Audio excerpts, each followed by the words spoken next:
ஹலோங்க, இது சண்டே எடுத்த vlog. Sunday லஞ்சை முடிச்சுட்டு சாம்ஸ் போகலான்னு பிளான் பண்ணி வச்சுருக்கிறேன். லஞ்சுக்கு இந்த மாதிரி ஸ்மால் கேபேஜ் வச்சு கார குழம்பு ட்ரை பண்ணலாம் புதுசாக அப்படின்னு சொல்லி எடுத்து வச்சுருக்கிறேன். பட் எப்படி வருதுன்னு தெரியலங்க. நல்லா வந்தாலும் ரிவ்யூ சொல்கிறேன், எப்படி வருதுன்னு பார்க்கலாம். அதுக்கு முன்னாடி பார்த்தீங்க அப்படின்னா அந்த ஸ்மால் கேபேஜை கீழே அடியில் இருக்க பகுதியை கட் பண்ணிவிட்டு மேலே அந்த மாதிரி ரெண்டு பக்கமும் கீரல் போட்டு வச்சுக்கலாம். ஸோ எல்லாத்தையும் கீரல் போட்டு வச்சுக்கோங்க. அப்போ தான் பார்த்திங்க அப்படின்னா உள்ளெல்லாம் வெந்து நல்லாயிருக்கும் பார்க்குறதுக்கு. அப்படியே முழுசாக தான் நம்ம கத்திரிக்காய் மாதிரி தான் போட போகிறோம். கடாயில் நல்லெண்ணெய் சேர்த்துக்கோங்க. அது கூடவே 1/2 டீஸ்பூன் சீரகம், 1/4 டீஸ்பூன் சோம்பு, 1/4 டீஸ்பூன் மிளகு சேர்த்து எல்லாம் பொரிஞ்சதுக்கப்புறமா அது கூடவே பார்த்தீங்க அப்படின்னா வெங்காயம், ஒரு வெங்காயம் கட் பண்ணி சேர்த்துருக்கேன். சின்ன வெங்காயம் இருந்துச்சுன்னா நீங்கள் அது கூட சேர்த்துக்கலாம். வெங்காயம் சேர்த்துட்டு லைட்டாக வதக்கினதுக்கப்புறமா தக்காளி சேர்த்துக்கலாம். ஒரு வெங்காயம் ஒரு தக்காளி அந்த ரேஷியோவில் எடுத்துருக்கிறேன். தக்காளியும் சேர்த்து நல்லா வதக்கி விட்டுக்கோங்க.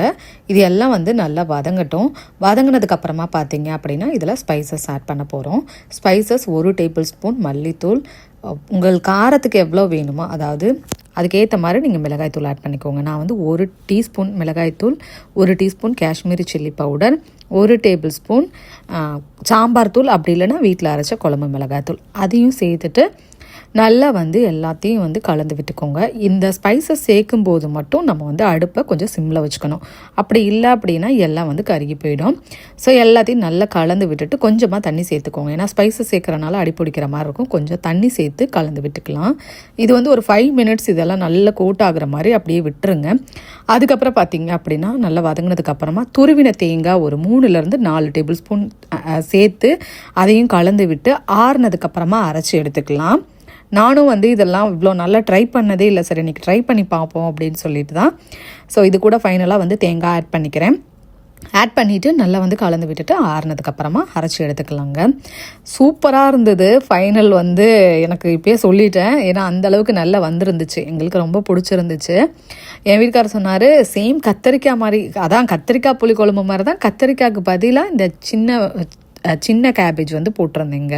சரி எப்படி வரப்போகுதோ இந்த கேபேஜோட ஸ்மெல் எதுவும் இருக்குமா என்னன்னு சொல்லிட்டு. ஸோ நல்லாவே வந்திருந்துச்சு. கடாயில் எண்ணெய் சேர்த்துக்கலாம். இதுக்கும் நல்லெண்ணெய் தான் சேர்த்துருக்கேன்.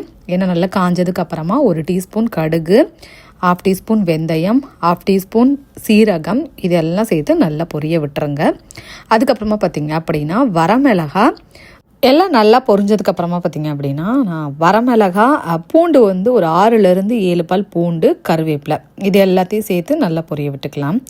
இது கூட சின்ன வெங்காயம் இருந்ததுன்னா இன்னுமே ரொம்ப சூப்பராக இருக்கும். முழுசாக அப்படியே சின்ன வெங்காயம் பார்த்திங்க அப்படின்னா அப்படியே போட்டோம் அப்படின்னா இன்னுமே டேஸ்ட் நல்லாயிருக்கும். நான் என்கிட்ட சின்ன வெங்காயம் இல்லை அப்படிங்கிறனால பெரிய வெங்காயத்தவே கட் பண்ணி அப்படியே சேர்த்துக்கிட்டேன். ஸோ பார்த்திங்க அப்படின்னா இப்போ கருவேப்பிலை சேர்த்துட்டு வரமிளகாய் அது கூடவே நறுக்கி வச்சுருந்த பூண்டு இதையும் ஆட் பண்ணிக்கலாம். ஸோ நல்லெண்ணெயிலே பண்ணுங்கள், டேஸ்ட் ரொம்பவே நல்லாயிருக்கும். பூண்டையும் சேர்த்து நல்லா வதக்கி விட்டுட்டு இதுக்கப்புறமா பார்த்திங்க அப்படின்னா வெங்காயம் ஒரு வெங்காயம் எடுத்துருக்கிறேன். நல்லா கொஞ்சம் குட்டி குட்டியாகவே கட் பண்ணி சேர்த்துக்கிறேன். இதெல்லாம் நல்லா பொரிஞ்சிருச்சு. இப்போ வெங்காயம் சேர்த்துக்கலாம். வெங்காயம் வெங்காயமும் நல்லா வதங்கினதுக்கப்புறமா நம்ம அரைச்சி வச்ச விழுதை சேர்த்து அவ்வளோதான் புளி தண்ணி ஊற்றி ஃபைனலாக அந்த கேபேஜ் ஸ்மால் கேபேஜ் போட்டு இறக்க போகிறோம். இவ்வளோதான். பட் டேஸ்ட் நல்லா இருந்துச்சுங்க. வெங்காயம் நல்லா வதங்கிடுச்சு. இப்போ அரைச்சி வச்சுருந்த விழுதை கூட ஆட் பண்ணிவிட்டு நல்லா கலந்து விட்டுருங்க. புளி தண்ணியும் இது கூடவே சேர்த்துருங்க. சேர்த்துட்டு குழம்புக்கு எவ்வளோ தண்ணி வேணுமோ வச்சுட்டு, அதாவது ரொம்ப தண்ணியாக இருந்தால் அந்த குழம்பு நல்லா இருக்காது. ஸோ அதனால பார்த்திங்க அப்படின்னா ஒரு கிரேவி மாதிரி வச்சுக்கோங்க. உப்பு சேர்த்துட்டு ஃபைனலாக பார்த்திங்க அப்படின்னா நம்ம இந்த ஸ்மால் கேபேஜ் இருக்கு இல்லையா, அதை இதில் ஆட் பண்ணிக்கலாம். ஆட் பண்ணி விட்டுட்டு இது கொஞ்ச நேரத்துலேயே வெந்துடும் கேபேஜ். ஸோ ஃபுல்லாக சேர்த்துட்டு மூடி போட்டு அப்படியே விட்டுருங்க. அப்படி இல்லை அப்படின்னா நீங்கள் இது என்ன பண்ணலாம், லைட்டாக எண்ணெய் ஊற்றி நம்ம கத்திரிக்காயெல்லாம் வதக்கி செய்வோம் இல்லையா, அந்த மாதிரி கூட செய்யுங்க. நான் இப்போ தான் போட்டிருந்தேன். சரி எப்படி வருதுன்னு பார்க்கலாமேன்ட்டு. நல்லாவே வெந்துருச்சு. ஒரு 5 மினிட்ஸ்க்கு ஒருக்க பார்த்திங்க அப்படின்னா சும்மா லைட்டாக மட்டும் திருப்பி விடுங்க. திருப்பி விட்டுட்டு நல்ல எண்ணெய் பிரிஞ்சு வந்ததுக்கப்புறம் இறக்குனீங்க அப்படின்னா கத்திரிக்காய் மாதிரியே இருக்கும். கத்திரிக்காய் புளிக்குழம்பு மாதிரியே டேஸ்ட் எங்களை 2 பேருக்கும் ரொம்ப பிடிச்சிருந்துச்சு. நீங்களும் ஒரு டைம் ட்ரை பண்ணி பார்த்துட்டு உங்களோட ஃபீட்பேக்கை கீழே கொடுங்க. எங்களுக்கு ரொம்பவே பிடிச்சிருந்துச்சுங்க. ஸோ லஞ்சுக்கு இதை சாப்பிட்டு முடிச்சுட்டு தான் பார்த்தீங்க அப்படின்னா வெதரும் நல்லா இருக்குது அப்படின்னு சொல்லிட்டு அவங்க விளையாட போகிறேன்னுட்டாங்க. நாங்கள் தான் கடைக்கு போகலான்னு கிளம்பியாச்சு. கடைக்கு போகலாம் அப்படின்னு சொல்லிட்டு கிளம்பிட்டோம். வெதரும் சூப்பராக இருக்குது. இந்த ட்ரெஸ்ஸெல்லாம் அப்படியே நம்ம எங்கே போடுறோம், இங்கே பக்கத்தில் வச்சுருப்பாங்க. ஒரு ஒரு இடத்துல வந்து இந்த கிளாத்ஸு ஷூஸ்லாம் இருக்கும். ஸோ நம்ம வந்து நம்மளுக்கு தேவையில்லை அப்படின்னா அதில் வச்சுட்டு வந்துடலாம். இது பார்த்தீங்கன்னா தர்ஷுக்கு ஆக்சுவலி அவனுக்கு அவன் வளர வளர அப்படியே ஒரு 2 டைம் தான் போட்டிருப்போம் அந்த வின்டர் ஜாக்கெட்லாம். அதுக்கப்புறம் யூஸ் பண்ணவே இல்லை பெருசாக. ஸோ அதை ஃபுல்லாக அப்படியே வச்சுருக்கேன். அவனோட ட்ரெஸ்ஸுமே இருக்குது. அதில் பார்த்தீங்க அப்படின்னா தர்ஷுவோட ஷூஸ்லாம் இருக்குது. கொஞ்சம் அப்படியே கொடுத்துடலாம் அப்படின்னு சொல்லிட்டு எடுத்து வச்சுருக்கேன். அப்படியே கிளம்ப வெதர் நல்லா இருக்குது. நாங்கள் 2 பேருமே வரல, நாங்கள் விளையாட போகிறோன்னு சொல்லிட்டாங்க. ஸோ ஏன்னா இதுக்கப்புறம் வெதர் எப்படி இருக்குன்னு தெரியலன்னு சொல்லிட்டு நாங்களும் வரலன்ட்டாங்க. சரின்னு சொல்லிட்டு அங்கேயே விளையாடுங்க, நாங்கள் போகிறோம் அப்படின்னு சொல்லிட்டு நாங்கள் மட்டும் தான் போயிட்டு வந்திருந்தோம். சாம்ஸ் தான் போகலான்னு பிளான் பண்ணியிருந்தோம். இனிமேல் ஸ்ப்ரிங் எல்லாம் ஸ்டார்ட் ஆகுது இல்லையா? ஸோ அடுத்து பார்த்தீங்க அப்படின்னா நம்ம பிளான்ட் எல்லாம் வைக்கணும். ஸோ அதனால வந்து கொஞ்சம் எல்லாம் எப்படி போட்டிருக்காங்க அப்படின்னு சொல்லிட்டு போய் பார்த்துட்டு வந்துடலாம்னு சொல்லிட்டு நம்ம எடுத்து வந்து இந்த கிளாத்ஸ் அப்புறமா ஷூஸ்லாம் வந்து போட்டுட்டு போயிடலாம் அப்படின்னு சொல்லிட்டு தான் அதை போட்டுட்டு கிளம்பியாச்சு. சாம்ஸுக்கு வெதர் நல்லா தான் இருந்தது அன்னைக்கு, ரொம்ப சூப்பராக இருந்துச்சு. இனிமேல் இப்படியே இருந்தால் நல்லா தான் இருக்கும் அப்படின்ற மாதிரி தான் இருந்தது. அடுத்த வீக் ஃபுல்லாகவே அப்படி தான் இருக்குது. ஏன்னா அந்த மாதிரி தான் இருந்துச்சு.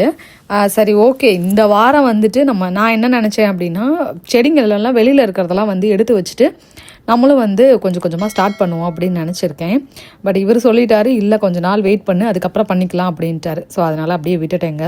ஜஸ்ட்டு நம்ம வந்து வாங்குறோமோ இல்லையோ போய் பார்த்துட்டு வந்துடுவேன் அப்படி தான். ஆனால் இந்த டைம் வந்து சாம்ஸில் நிறைய வந்து ஆஃபர்ஸ் இருந்தது. கொஞ்சம் அதை தான் வந்து பார்த்துட்டு போயிட்டு இருந்தேன். கொஞ்சம் கொஞ்சம் ரேட்டெல்லாம் வந்து கம்மியாக இருந்துச்சு.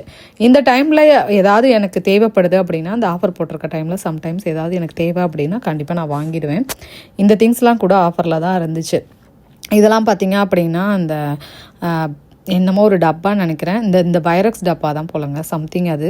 ஸோ அதெல்லாம் ஆஃபரில் தான் இருந்துச்சு. எவ்வளோ $5 கம்மியாக அந்த மாதிரி இருந்துச்சு. ஸோ நம்மளுக்கு நீடு இல்லை, அதனால் வந்து வாங்கலை. அதுக்கப்புறம் பார்த்தீங்க அப்படின்னா இந்த சாயில் தான் பார்த்துட்டு இருந்தேன். இங்கே வந்து பார்த்தீங்க அப்படின்னா இவ்வளோ பெரிய பேக்கு $8ங்க. இது வந்து இனிமேல் குறையுமா என்னன்னு தெரியல. இங்கே பெரிய பேக்காகவே கிடைக்கும், இங்கேயும் மெனாட்ஸ்லேயும் சரி. ஸோ நாங்கள் வந்து அப்பப்போ வந்து மெனாட்ஸில் தான் போய் மொத்தமாக வாங்கி வந்து வச்சுப்போம். ஏன்னா அந்த தண்ணியெல்லாம் அடிக்கடி ஊற்றுறனால மண்ணெல்லாம் இதாகிட்டு இருக்கனால அடிக்கடி மேலே வந்து போடுற மாதிரி இருக்கும். ஸோ வந்து சாம்ஸில் எங்கே கம்மியாக இருக்கோ ஒன்று மெனாட்ஸு, அப்படி இல்லைன்னா சாம்ஸு. ஸோ இங்கே தான் வந்து வாங்கி வச்சுப்போம். ஸோ ஆனால் இப்போ இவர் சொல்லிட்டாரு இப்போ வாங்க வேண்டாம், இன்னும் கொஞ்சம் நாள் ஆகட்டும், நம்ம அதுக்கப்புறம் வாங்கிக்கலாம் அப்படின்னுட்டாங்க. சரி ஓகேவா வாங்கிக்கலாம் அப்படின்ட்டு ஒன்று இங்கே, அப்படி இல்லைனா மெனாட்ஸில் வாங்கிக்கலாம்னு சொல்லிட்டு. இது பார்த்திங்க அப்படின்னா வால்மார்ட்லேயும் இதே பேக் தான் இருக்கும், பட் சின்ன பேக்காக இருக்கும்.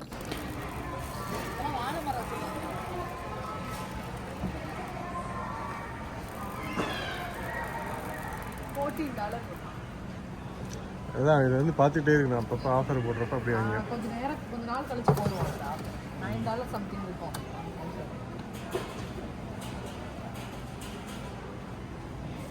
இது வந்து $12 போட்டுருக்கான். இது ஹெவியாக இருக்குங்க.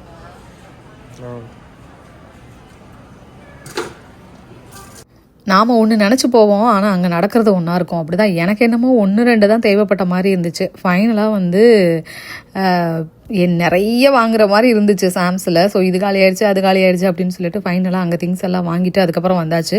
ரொம்ப நாள் கழிச்சு வரனால எல்லா திங்ஸும் எங்கே வச்சுருக்காங்கன்னு கேட்டே போகிற மாதிரி இருந்துச்சு. ஏன்னா எல்லாத்தையும் மாற்றி மாற்றி வர வச்சுருந்த மாதிரி இருந்துச்சு. சுகரை காணோன்னு தேடி கடைசியில் பார்த்தா அந்த பேக் வந்து மாற்றி வச்சுருக்குறாங்க. அதுக்கப்புறம் தான் தேடி ஒரு வழியாக கண்டுபிடிச்சி இதை வேணால் வாங்குறியா அப்படின்னாரு. எனக்கு இது வேண்டாம் இந்த சுகரு. ஸோ அப்படின்னு சொல்லிட்டு வந்தாச்சு. கிரேப்ஸில் பார்த்தீங்க அப்படின்னா இந்த கிரேப்ஸ் வந்து ரொம்ப ஸ்வீட்டாக இருந்துச்சுங்க, நல்லா இருந்துச்சு. என் வீட்டுக்காரர் இதை ட்ரை பண்ணேன் நல்லாயிருக்கும் அப்படின்னாரு. அதனால் இதை தான் வாங்கிட்டு வந்தேன். இது நல்லா இருந்துச்சு, நீங்களும் போனீங்கன்னா ட்ரை பண்ணுங்கள், நல்ல ஸ்வீட்டாக இருந்துச்சு. ஸோ இந்த விளாகை நானும் இதோட முடிச்சுக்கிறேங்க. இந்த விளாகும் பிடிச்சிருக்குன்னு நினைக்கிறேன். இந்த ரெசிபியை கண்டிப்பாக ட்ரை பண்ணி பாருங்கள். ட்ரை பண்ணிவிட்டு எப்படி இருந்துச்சு அப்படின்னு சொல்லிட்டு உங்களோட ஃபீட்பேக் கொடுங்க. தொடர்ந்து உங்களோட சப்போர்ட் கொடுத்துட்டே இருங்க.